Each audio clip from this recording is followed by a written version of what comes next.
The top business stories live from the Sky Newsroom. They're on, they're off. Donald Trump's topsy-turvy take on trade has left global markets in a spin. How have they reacted to his latest tariff U-turn? There are doubts of the future of the high street chemist Boots after its parent company agrees to a private equity buyout. Plus, is the government planning to scale down GB energy? And what could that mean for the race to net zero?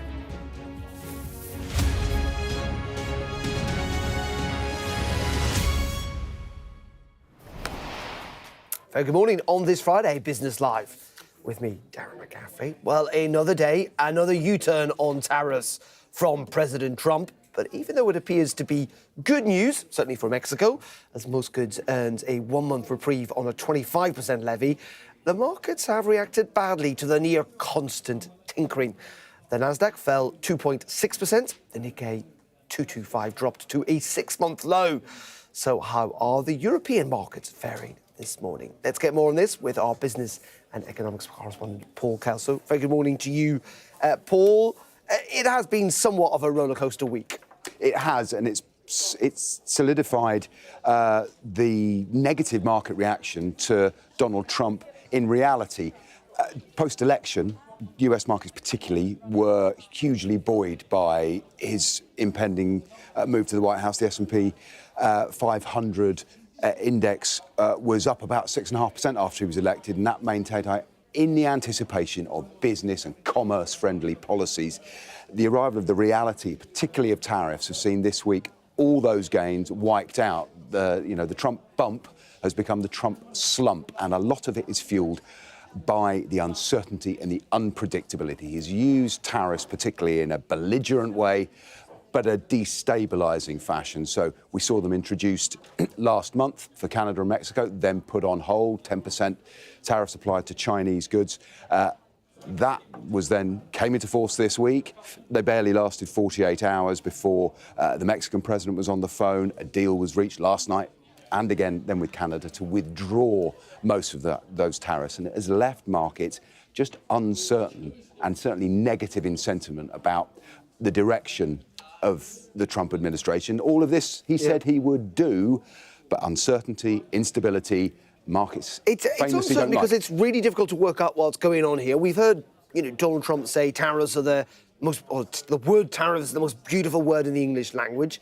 We know he's a protectionist that wants to kind of get US jobs back into the United States, if you like. But then at the same time, when you look at Colombia, when you look at Mexico, when you look at Canada, the reasons, at least on the surface, he's given for these tariffs are actually around migration and fentanyl and kind of illegal migrants, as he would see it, rather than anything economic. So it's maybe not a surprise the markets literally cannot read this. No, they cannot read this, partly because they perhaps cannot read the president, and that is exactly how he likes it. I mean, in part, it is important to remember, right, part of this is not just economic, it's ideological for Trump and many of his supporters. His former Treasury Secretary in the first term wrote a book, There's No Such Thing as Free Trade. They believe the offshoring, as it's called, the removal of America's manufacturing heart, essentially subcontracting to China and the like, while it's brought much cheaper goods to American consumers, it's hollowed out American consumers. They believe that was wrong and that tariffs would ultimately bring some of that manufacturing back. But he's got other aims, hasn't he? And some of these have been done by executive order, expressly talking about the drugs trade, migration. Is he achieving those political goals by these rather blunt economic means? He's also seen the dollar weaken. We've seen US bond markets yields fall as investors appear to be buying bonds, a flight to safety, you might think, to get out of the stock markets while this uncertainty continues. Now, some of that doesn't look great, but it might be intentional. Lower yields, cheaper borrowing for a country with an enormous deficit, and a weakening dollar might actually be in America's interest. The Trump White House is unorthodox in so many ways, and it is unorthodox economically, and America is getting used to that. And just finally, though, we also have to reflect that there are some warning signs in the US economy at the moment around jobs, around consumer confidence, around that debt level. How much do you think that weighs on the markets? It will be weighing on it. It is early days, and it's early in the day. The markets haven't opened in the US, and who knows what today will bring. And I think all markets and economic observers have that in mind. But we saw at the start of the week, the Atlanta Federal Reserve did what's called a nowcast. Essentially takes the data that it can, rather than do a forecast, try and get a sense of what's going on now. It said that had showed a flip in growth to the American economy actually contracting since Donald Trump took charge of the White House, the absolute opposite of what he's wanted. And of course, this is an economy that notably has been, going ahead at 2.5%, 3% of growth, while resilience while the old words. world and Europe is struggling to get into single figures. So the uncertainty is utterly defining. It doesn't help us know what happens next, but it certainly explains the volatility of the last few weeks. And if Donald Trump, we know one metric he does care about is the markets, it's negative for him right now. OK, Paul, as always, thank you very much indeed. Paul Castle there, live with us in the studio. Let's go now to Edinburgh and go to Kirsty Desson, who is Senior Investment Director at Aberdeen. Very good morning to you. And I suppose my question is, what do you think of that analysis? Because, there is also a thought process, and I'm reading the FT today, saying that actually this idea of the market being guardrails for President Trump simply may not be true. It hasn't yet been tested. Yeah, I'd absolutely agree with what you've already said, to be honest. Certainly, markets dislike uncertainty, and not only does it feel as though we've seen increased volatility in terms of news flow, but the significance of that news flow and then the contradictory nature around all of these announcements creates a huge amount of uncertainty and lack of visibility. And what that means for investors, as you've rightly pointed out, is that then it's very difficult for central banks and also for corporates to plan for the year ahead. And all of that means that investors have very little visibility in terms of the direction of markets. What's most interesting is that it's the US markets that have actually largely borne the brunt of Trump's moves so far. We have to remember that going into this period, the US is very heavily owned, and there's actually very little valuation support for markets in the US, unlike what we've seen in Europe, which was very cheap and under-owned, and we've seen a lot of money switching from the US into Europe. So that partly explains why we've seen such a pullback in the US alongside this uncertainty. And as you also mentioned, slight softening data already, even ahead of any implications from tariffs or other measures. And just on this, Kirsty, though, we always thought that Donald Trump cared about the stock market. I think there's a tweet, there's always a tweet, isn't there, from a decade ago, which he said, if the Dow fell more than 1,000 points in the day, whoever is in the White House should be immediately impeached. And yet he does, maybe because it's not going in the right direction, seem less concerned about the stock market, if you like, in his second term. Well, I would question that, in that when we've seen Donald Trump actually reverse his policy, it's been on the back of his conversations with three of the largest automakers, and also in response to what we've seen in the markets over the last couple of weeks. So I would say that stock market is the language that Donald Trump speaks, and that may have a bigger bearing on the direction of policy than what he's hearing from his diplomatic counterparts elsewhere. And just finally on this, in the end, the markets are going to have to get kind of used to uncertainty, aren't they? In the sense this is the new normal. I don't think anyone's suggesting that, 40, 50 odd days into this administration, that it's going to be any different, 5 months in, 3 years in. Yeah, I would agree with that. And although I'd have to say, I think there are pockets of strength, whilst there is uncertainty about what we see, particularly in US large cap land.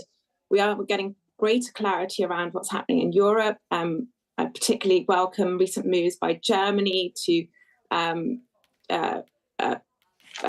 publish this large debt stimulus package that's coming through. Likewise, we're seeing more domestic measures out of China. and several interesting measures in Japan with regard to ongoing corporate reform. So there are areas where there is greater clarity, albeit it may not be in the US.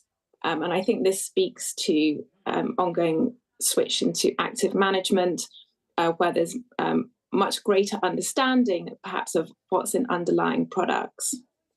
OK, Kirsty, really appreciate your time this morning. That's Kirsty Desson there from Aberdeen. Thank you. Let's just bring you up to date with a little bit of breaking news coming into us here at Sky Centre, and that is that the Prime Minister of Ukraine is confirming this morning that they've received kind of the first of the funds from the UK, which have been released from proceeds of frozen Russian assets. You may remember there's been quite a lot of talk this week about the use of frozen assets from Russia that have been held in Europe since the invasion of Ukraine. The figures really do vary on how much they have, everything from around $218 billion to $300 billion. And there's been a lot of legal argument about what potentially the EU or indeed the UK could essentially seize and share with Ukraine. But there are seemingly suggestions today from Ukraine's Prime Minister that they've received the first tranche of UK-secured assets, frozen assets from Russia, and that those proceeds are now in Kyiv. We will have more on this with Sam Washington at the top of the hour at midday. Let's go back to some of the business stories now, and we're going to have a look at those in brief, including how the US owner of the UK high street, Boots, has agreed to be taken over by a private equity firm in a deal worth $10 billion. Walgreens Boots Alliance has seen its market value decline by nearly 90% in the past decade as it struggles with weak consumer spending and the rise, of course, of online pharmaceuticals. House prices remain close to January's record high, but failed to rise last month, as most economists had expected. The average property price in the UK is now £298,602, according to the Halifax. The annual rate of price inflation remains unchanged at 2.9%. And don't forget, you can get more on all of this. You just need to scan the QR code on your screen to access the very latest business news and our money blog. That is by scanning that QR code. It'll take you to the Sky News app or indeed to the Sky News website. Now, there could be a major blow for GB Energy, with the government considering apparently a cut to funding due to be announced in June's departmental spending review. The state-owned utility has been tasked with decarbonising the electricity grids by investing in and operating clean power projects. The government had pledged £8.3 billion over the course of the current parliament, but there are fears that that now could be drastically scaled back. Let's speak to James Alexander. He's Chief Executive of the UK Sustainable Investment and Finance Association. Very good morning to you, James. Clearly, this is a possibility that you would not welcome. Absolutely. This is, of course, unconfirmed speculation at this point, and the Treasury hasn't made any confirmation either way. But if this is the case, it would come as a huge blow to our members who actually have £19 trillion of assets. They're really keen to find ways to bring some of that investment to the UK. We have the playing field right now wide open for the UK, given the pushback or the rollback on sustainability policies in the US under Donald Trump. And so GB Energy is the huge opportunity to get some of that capital into the UK to grow our economy, create the industries of the future, which are essential for creating long-term growth in the UK and building new jobs here. In saying that, many people would say, even in the last couple of months, things have changed quite significantly on two fronts, i.e. the government's had to find money for defence spending, and second of all, the economy's not in the most robust of shapes, and so cuts do need to come from somewhere. Well, the way to grow the economy is to build the industries of the future and attract private investment to make that possible. And that's exactly the role that GB Energy is supposed to be playing.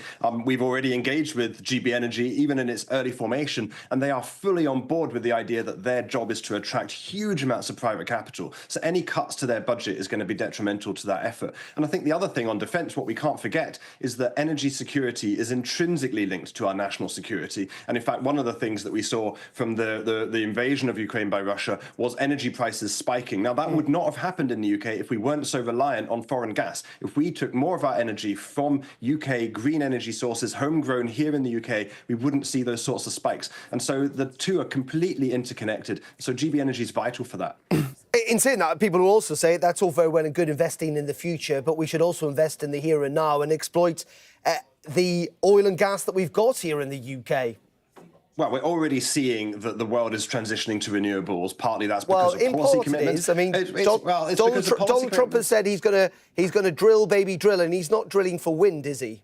It's partly policy commitments, it's partly economic. The economics of renewables make much more sense now than the economics of oil and gas. We know that to be the case, and that is why investors are looking long-term about what is the UK's energy mix, how do we use that to grow our economy. That won't be a long-term boost, that will be a short-term boost to our economy, but also the long-term benefit is that we create here in the UK the technology, the industries, the resources that can be exported to other countries, and so it puts the UK in pole position to lead as this economy grows of renewables across the world. But James, there'll be a lot of reasonable people watching this programme who think, why not do both? I mean, why not exploit, essentially, the oil and gas we've got in the UK while investing in wind and solar? And that in the end, actually, for some people in your industry, this is not about economics. It's about ideology, really, that fundamentally this is, an ideological position rather than one that wants to exploit whether it's oil, gas, wind or solar. No, it's purely economics, and we're talking about people that are running pensions for millions of people across the country. They're not doing that based on their ethical views. They're doing it based on what is the right thing to do for the long-term value of those pensions. And what we know is that over the long term, renewables are definitely strongly going to perform out likely stranded assets in oil and gas. And that is why we're seeing this transition to renewables. It's why the economics make more sense. And it's why if you're investing for the long term, like of course pension funds are, then you should be focusing on what are the industries that we're going to have in the future, not the industries that are going to die off as time moves on. So you're suggesting that people involved either in your association or indeed in the renewable energy sector are doing it purely for economics. None of this is about the actual environment. That's what sustainable investing is actually all about. And there's a huge amount of misinformation around this. Sustainable investing is about looking at the risks, the long-term risks to a portfolio that come from the sustainability transition, that come from companies that are acting unsustainably and therefore putting themselves into absolutely huge amounts of risk that they probably haven't even quantified or considered. And that is what investors are now looking at, is how do we find ways to invest to minimize that risk and maximize returns, particularly for pension holders over the long term. OK, James, really fascinating stuff, and really also appreciate your time this morning. That's James Alexander there from the UK Sustainability Investment and Finance Association. Thank you. Thank you.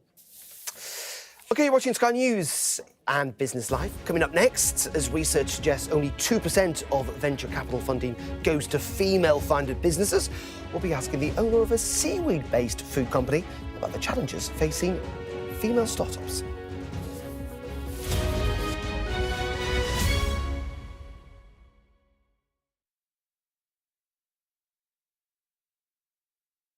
I want to start the programme today with a name, a story that I can't get out of my head. The campaign has now started. This is your chance. Tell people. This is the Politics Hub. It's not correct. The tax burden is projected to go up. No, but I'm not. This is my interview. Look, this is ridiculous. No one does care about us. I'm really interested in that. On the Politics Hub, we like to push the boundaries. He's got the majority. The question is, what is he going to do with it?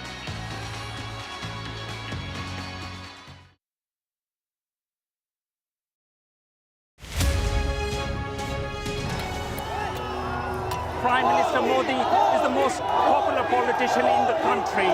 He is expected to win his third term in these elections. Jubilation in the streets, while some emotional. This is a political victory for Prime Minister Modi and his Hindu Nationalist Party, a promise fulfilled.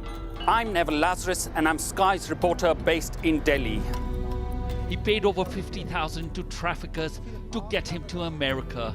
Instead, he was kidnapped, tied up, and threatened by smugglers.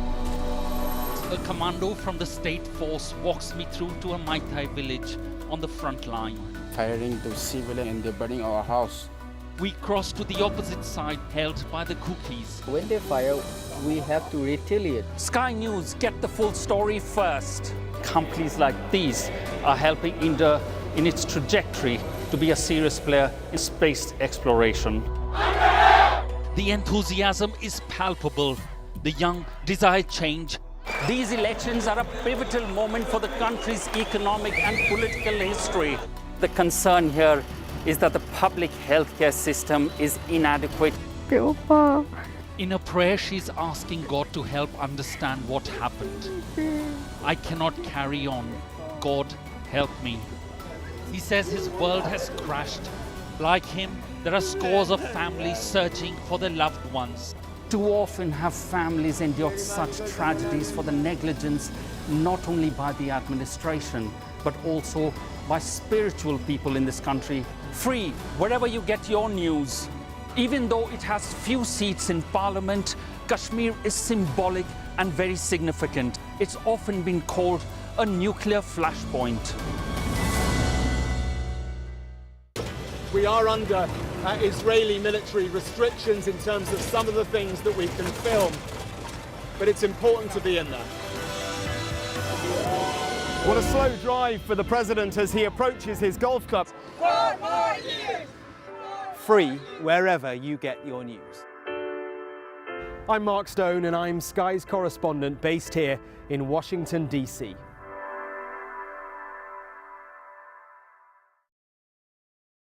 This is the game changer seat. Look, it even comes with binoculars.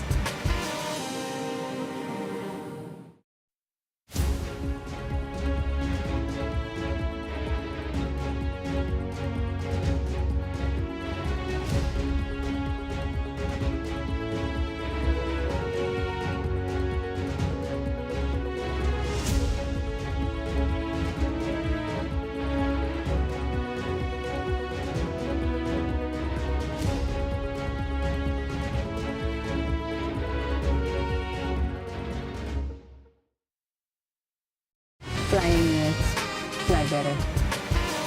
Thank you. Very welcome back. Now, new data suggests that only 2% of venture capital funding goes to female-founded businesses, while a recent study by the Female Foundry Innovation Index claims that funding for women-led businesses dropped by 12% in 2024 in Europe. So, as tomorrow marks International Women's Day, why are female-founded businesses finding it so hard to get financial backing? Well, let's speak to Karen Schofield-Seal, Chief Executive and co-founder of Oceanium, who produce a variety of seaweed-based products. Very good morning to you, Karen. I suppose my first question is, this is clearly not good news. I mean, 2% is insanely low. Yeah, yes, indeed it is. And thank you very much for having me. It is something that has been ongoing and it does need to be improved. I think there's a couple of reasons why this is. Most of the VC decision makers are male, 85%.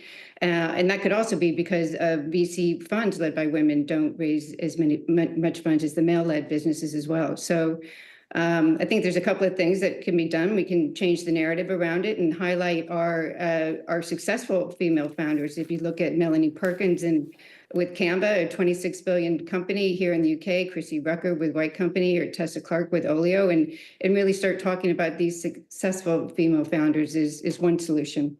It is, but also I read that it is a problem that potentially is getting worse in the sense that women-led businesses dropped by 12% in Europe last year. Yeah. I think there's also, I think funding has been down for the past couple of years overall. And I think it's harder for the women to get over that initial hurdle of getting that seed funding round. I mean, there's studies that show that even when there's the same pitch presented to the entrepreneurs, 85% will pick the male entrepreneur, even though it's the exact same pitch. So women getting over that first hurdle is more difficult as well. And is this, Karen, because you kind of alluded there that 85% of the funding is held by men, so are you saying effectively men are just favouring men? Is that the bottom line here, or is there something else more fundamental? Well, I think there is, there is a gender bias, and I think it does, because it does show that there are also studies that show that women have a greater return on greater return on investment. So it's not that it's getting on that ladder and it's starting that entrepreneurial journey, I think is more difficult for women. Yeah, for gender bias, there is a gender bias reason there. Yeah, I'm fortunate in that I have a male co-founder. Yeah. So, I've been quite successful in raising funds. And I think with all entrepreneurs, you just need to be persistent and keep going at it, be strong on your numbers, get your business plan ready and do what needs to get it done. And on your business, talk to me about seaweeds. Yeah. And what you're doing with seaweeds. Yes. So it actually was one of the main reasons I focused on seaweed when I was researching what type of business I could start that would have the most positive impact, because we are an impact business. I had a very strong gender lens. And in my research, I came across a World Bank report that talked about how seaweed was going to be hugely important for food security, how it provided jobs across our coastal regions, and in particular for women, and how it mitigates ocean eutrophication by absorbing carbon and nitrogen. So it's this fantastic crop that is a regenerative crop that can be farmed. 98% of the seaweed industry is in Asia, and the vast majority of that is farmed, about 96% of that. So it's an opportunity to create this new crop here in the Western Hemisphere, here in the UK, throughout Europe, that will provide us with sustainable sources of food, a feedstock for circular materials, and also highly robust nutraceuticals that are good for health. Great stuff. It doesn't look particularly appetizing, but it can be. I can promise you that. Karen, really appreciate your time this morning. Thank you very much indeed. Thank you. OK, that is it from me on Business Live for the moment. Of course, we're back at 4:30 this afternoon. Do join me then if you can. Up next, it is the very latest news with Sam Washington, including the latest on all those Eurostar cancellations from St Pancras today. Stay tuned for that at midday. I will see you later. Goodbye.